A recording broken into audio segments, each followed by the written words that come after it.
Iran এবং আমেরিকার মধ্যে যুদ্ধ যে কোনো মুহূর্তে আবারও শুরু হয়ে যেতে পারে। আজকের এই ভিডিওতে আমি আপনাদের তিনটি বড় খবর দেখাবো, আর চতুর্থ খবরে এমন কিছু ছবি থাকবে যা পরিষ্কার বলে দেবে যে ইরান এবং আমেরিকার মধ্যে ফের যুদ্ধ বেঁধে যাওয়ার পুরোপুরি সম্ভাবনা তৈরি হয়ে গেছে। একদিকে এমন সব ওয়ার্নিং সামনে আসছে যা সাধারণত ঠিক যুদ্ধের আগেই দেয়া হয়, অন্যদিকে স্থল ও সমুদ্র দুই জায়গাতেই যুদ্ধের প্রস্তুতি একেবারে খোলাখুলি দেখা যাচ্ছে। মনে হচ্ছে আলোচনা এখন শুধুই একটা শেষ চেষ্টা বা অজুহাত হয়ে দাঁড়িয়েছে। ভিতরে ভিতরে কিন্তু সব প্রস্তুতি সারা। ইরান হোক বা আমেরিকা, দুপক্ষই আবার সংঘাতে ঝাঁপিয়ে পড়ার জন্য একেবারে প্রস্তুত বলে মনে হচ্ছে। আর আজ 22শে এপ্রিল 2026 তারিখের সাথে সাথে পরিস্থিতি আরও বেশি জটিল হয়ে উঠেছে। আগামী 8 থেকে 9 মিনিট অত্যন্ত গুরুত্বপূর্ণ। একটু মনোযোগ দিয়ে এই ভিডিওটা দেখবেন, কারণ এরপর যা হতে চলেছে তা গোটা অঞ্চলের চেহারা বদলে দিতে পারে। দর্শক, প্রথম খবরটা শুনুন।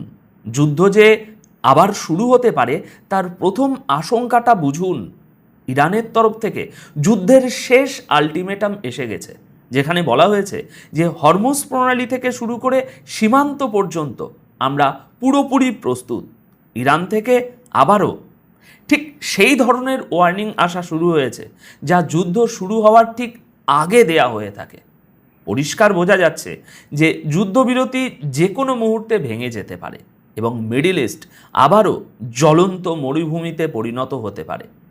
ইরানের সিনিয়র কমান্ডার এবং খতম আল আম্বিয়া central হেডকোয়ার্টারের major general Ali Abdullahi পরিষ্কার ভাষায় শত্রুদের বড়সড় হুমকি দিয়েছেন। গতকাল 21শে এপ্রিল আইআরজিসির প্রতিষ্ঠা দিবসের অনুষ্ঠানে বক্তব্য রাখতে গিয়ে জেনারেল আবদুল্লাহি বলেন যে ইরানের সেনাবাহিনী যে কোনো শত্রুর যে কোনো পদক্ষেপে তাৎক্ষণিক এবং কড়া জবাব দেওয়ার জন্য পুরোপুরি তৈরি আছে। পরবর্তী আরও শুনুন। তিনি গর্বের সঙ্গে বলেছেন যে ইরানি জাতির তাদের সেই ফোর্সের উপর গর্ব করা উচিত যারা ইসরায়েল এবং আমেরিকার উপর এত মিসাইল আর ড্রোন বর্ষণ করেছে যে তারা ক্লান্ত হয়ে সিজফায়ারের ভিক্ষে চাইতে বাধ্য হয়েছে।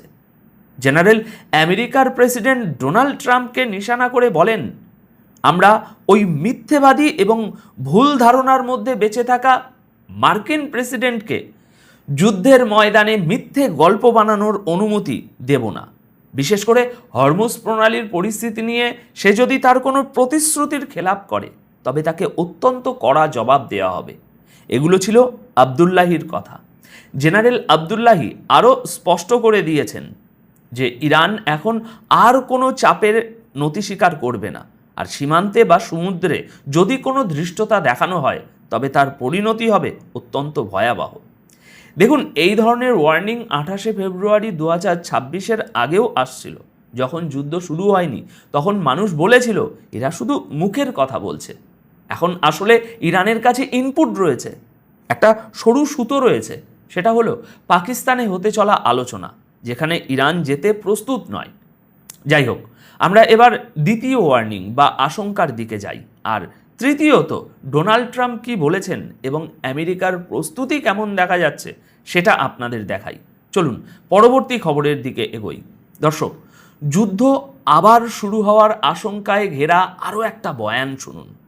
ইরানের বিচার ব্যবস্থার প্রধান জুডিশিয়ারি চিফ গোলাম হোসেন মোহসেনি আমেরিকা ও ইসরায়েলের যে কোনো সম্ভাব্য হামলার কথা মাথায় রেখে ইরানের সমস্ত ফোর্সকে 100% অ্যালার্ট থাকার নির্দেশ দিয়ে দিয়েছেন। এখন প্রশ্ন হলো, এই অ্যালার্ট মেসেজ কখন দেয়া হয়? যখন কোনো কিছু একেবারে নিশ্চিত হয়ে যায়, তাই না? মহসিনী জোর দিয়ে বলেছেন যে দেশের প্রতিটি সেক্টর এবং প্রতিটি শাখাকে শত্রুর যে কোনো বর্বরচিত দুঃসাহসের মোকাবিলা করার জন্য পুরোপুরি তৈরি থাকতে হবে। গতকাল 21শে এপ্রিল নিজের বয়ানে তিনি স্পষ্ট ভাষায় বলেন, অহংকারী শত্রু তাদের পুরো শক্তি এবং অস্ত্রশস্ত্র নিয়ে আমাদের দেশের অস্তিত্ব মুছে দেওয়ার জন্য যুদ্ধ শুরু করেছিল, কিন্তু তারা তাদের কোনো অশুভ উদ্দেশ্যই সফল করতে পারেনি।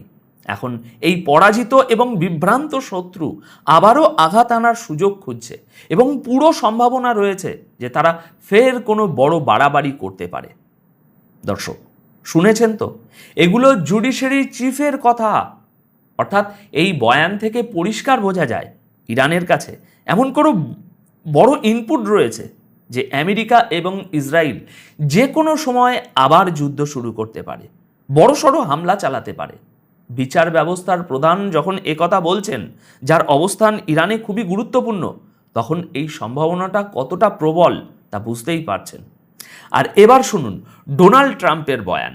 মার্কিন প্রেসিডেন্ট ডোনাল্ড ট্রাম্পের ওয়ার্নিংটা একটু বুঝুন। 14 দিনের সিজফায়ারের ডেডলাইন এখন একেবারে মাথার উপর, আর বুধবার অর্থাৎ আজ 22শে এপ্রিল এই মেয়াদ শেষ হতে চলেছে। মাত্র কয়েক ঘন্টা বাকি। এমন এক উত্তেজনাপূর্ণ সময়ে ট্রাম্প আবারও পুরনো হুমকির মেজাজ দেখিয়েছেন। ট্রাম্প কড়া ভাষায় ধমক দিয়ে বলেছেন যে ইরান আলোচনা করবে, কিন্তু সাথে সাথেই তিনি একটা বড়সড় হুমকিও দিয়ে দিয়েছেন। ট্রাম্প একেবারে স্পষ্ট ভাষায় ওয়ার্নিং দিয়েছেন যে যদি চুক্তি না হয় তাহলে ইরানকে এমন বিশাল সমস্যার সম্মুখীন হতে হবে যা তারা আগে কখনো দেখেনি। ট্রাম্প পরিষ্কার বলেছেন সিজফায়ারের ডেডলাইনের আগে যদি সমঝোতা না হয় তাহলে প্রচুর বোমা পড়তে শুরু করবে। তার নিজের শব্দই হলো প্রচুর বোমা পড়তে শুরু করবে। ট্রাম্পের সবচেয়ে বড় এবং একমাত্র উদ্দেশ্য হলো ইরানের কাছে যেন কোনো পারমাণবিক অস্ত্র না থাকে। আসুন এবার এই খবরের গুরুত্বপূর্ণ পয়েন্টগুলো একটু বুঝে নিই। দর্শক, পাকিস্তানে আলোচনা নিয়ে বিষয়টা কি? ট্রাম্প ভরসা জুগিয়েছেন যে পাকিস্তানের ইসলামাবাদে আলোচনার পরবর্তী রাউন্ড অবশ্যই হবে, আর তিনি তার টিমে জেডি ভ্যান্স এবং জ্যারেড কুশনারকে পাঠানোর কথা বলেছেন। অর্থাৎ তিনি ইশারা দিয়েছেন যে আলোচনা হবে। নিউক্লিয়ার ওয়েপেনের উপর ট্রাম্পের জোর রয়েছে।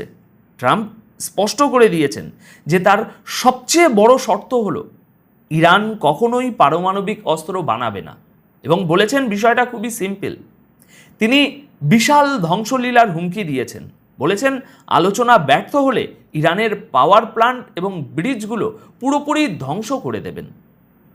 অর্থাৎ একদিকে আমেরিকার প্রেসিডেন্ট ডোনাল্ড ট্রাম্প নেগোসিয়েশনের কথা বলছেন, অন্যদিকে ইরানের বক্তব্য হলো তারা হুমকির ছায়ায় কোনো আলোচনা করবে না।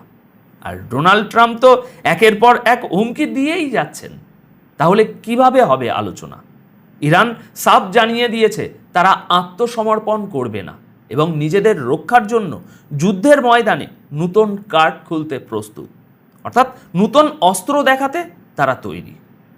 দেখুন, এই মুহূর্তে গোটা দুনিয়ার নজর আজ বুধবার সন্ধ্যের দিকে আটকে আছে, কারণ আজ সিজফায়ারের মেয়াদ শেষ হওয়ার আগে যদি কোনো রাস্তা না বেরোয় তবে মিডল ইস্ট আবারও বারুদের স্তূপে পরিণত হবে।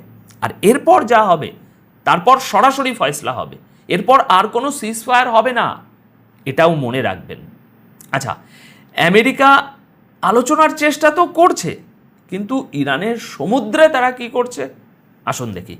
তারিখ গতকাল 21শে এপ্রিল 2026 মার্কিন মিলিটারি সেন্ট্রাল কমান্ড অর্থাৎ সেনকম কিছু ছবি শেয়ার করেছে এবং দেখিয়েছে যে এয়ারক্রাফট ক্যারিয়ার ইউএসএস আব্রাহাম লিঙ্কনে সাপ্লাই রসদ পৌঁছাচ্ছে, মালপত্র পৌঁছাচ্ছে। ওই সাপ্লাইয়ের মধ্যে বড় বড় পিসবোর্ডের পেটি নামানো হচ্ছে, হেলিকপ্টার থেকে নামানো হচ্ছে। এখন এর মধ্যে খাবার দাবার আছে, ওষুধপত্র জিনিস আছে, ডাইপার আছে, ওয়াইপার আছে, নাকি টিস্যু আছে আমি জানি না, নাকি এর মধ্যে অস্ত্র বা গোলা বারুদ আছে। আপাতত সেগুলো নামানো হচ্ছে এবং রিসিভ করতে দেখা যাচ্ছে। বড় বড় বাক্স রয়েছে। অর্থাৎ যাই হোক না কেন, ধরুন খাবারের জিনিসও যদি হয়, তার মানে এখানে অনেক দিন টিকে থাকতে হবে। এই সাপ্লাইগুলো যুদ্ধ শুরু হওয়ার আগে হেলিকপ্টারে করে আরও দ্রুত নিয়ে আসা হচ্ছে, রসদ জোগাড় করা হচ্ছে, যাতে আগামীকাল থেকে যদি দীর্ঘ যুদ্ধ শুরু হয় তাহলে এই সাপ্লাই আনা হেলিকপ্টারগুলো যেন মাঝপথে হামলার শিকার না হয়। তাই আগে থেকেই সব মজুত করার প্রস্তুতি নেওয়া হচ্ছে। অনেক অনেক ধন্যবাদ। নিরাপদে থাকুন, ভালো থাকুন।